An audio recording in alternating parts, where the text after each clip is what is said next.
Welcome back. We now turn to an episode in our Roman history series that potentially could have been prevented if the Romans had had more foresight regarding the allies whom they had out in Italy. This up to this point has been a somewhat overlooked aspect of Roman history because we've been talking a lot since 272 BC about Roman expansion outside of Italy. One thing that must not be forgotten in this is that the Romans did in fact have all these allies all around them, all through the Italian province itself. The problem that came up, turns out, was that the Romans did not handle correctly the whole question of citizenship for these allies. In fact, quite simply, the Romans refused to share Roman citizenship with many of their allies out in the Italian province. It was not necessarily the case that Romans, when they in fact concluded alliances with outside populaces, that they would then automatically confer such citizenship. But the lack of citizenship, specifically with the Italians, who were obviously the closest to Rome, turned out to be a point of contention between the Romans and these allies. So, 91 BC, in the midst of all the other crises that we've been talking about, comes the Social War, which was a revolt of allies against Rome, principally because of the whole question of citizenship.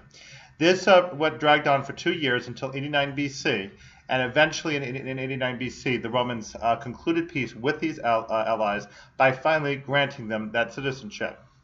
The real point of mentioning this here, in addition to showing one of the major advances in citizenship that happened at this point, is now to finally showcase this politician, Gaius Marius.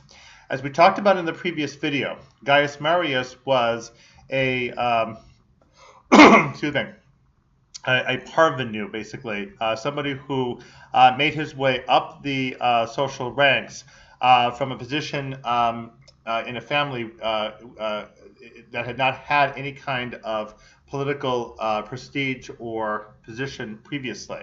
That's why he's referred to as a novus homo.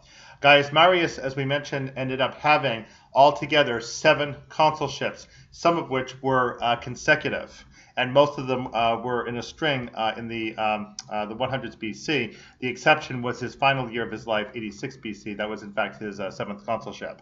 So Gaius Marius distinguished himself on many, many campaigns, for instance, up in Germany against the Cimbri and Teutones, those 2 tribes we mentioned from Gaul in the previous video, who invaded. He defeated them.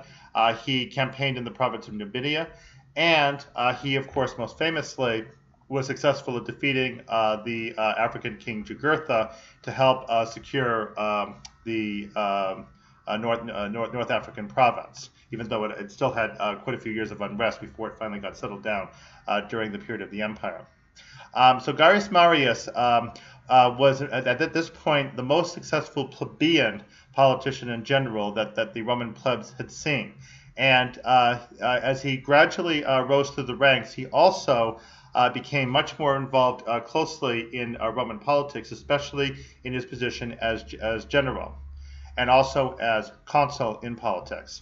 Now, the consulships of Gaius Marius turned out to be again, groundbreaking for the Roman civilization in general.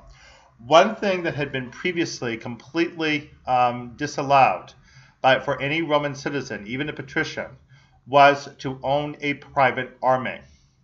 This, in fact, is going to become a very thorny matter later with the conflict between Gaius Julius Caesar and Pompey the Great. We'll come to that in later videos. But the main point now was that Gaius Marius, as we mentioned, got in charge of several different campaigns involving the various crises that the Senate proved unable to contain, such as, again, the Spartacus Revolt and the Cimbri-Teutones invasion, problems up in Germany, problems in Africa, and so forth. In order for Marius to be able to take on all those campaigns all at once, it became necessary for him to be able to command troops under his own leadership as opposed to those that were provided for him by the Roman state. The whole process of formally being granted armies through the Roman government turned out to be too costly and unwieldy a process to be maintained. So Marius essentially initiated the process that has, in fact, had long ramifications through many historical states then and later, including even to today. The procedure of raising a private, professional mercenary army of his own. As a result, Marius now had a form of command completely unprecedented in Roman politics, and as a result, he not only was able to score all these triumphs that put him way up there, but he also now had the loyalty of soldiers who would follow him and no one else. And as we're going to talk about in the next video, when we get to the crisis of the Black Sea with the leader Mithridates, for Marius and or for that matter for any private citizen now for the first time ever to be able to have a private army like this was significant. Now, it was really fortunate for Marius to become consul, because as consul he now could essentially legalize the process of any other Roman citizen to be able to raise armies in this manner. So this is groundbreaking. Not surprisingly, the Senate did not like this, and when it came to the conflict with Mithridates, coming up in the very next video, it turns out that we had a stick of dynamite with a fuse set. And the conflict that's going to come up about Mithridates is what was going to light that fuse. And that's what we'll come to in our next video. See you then.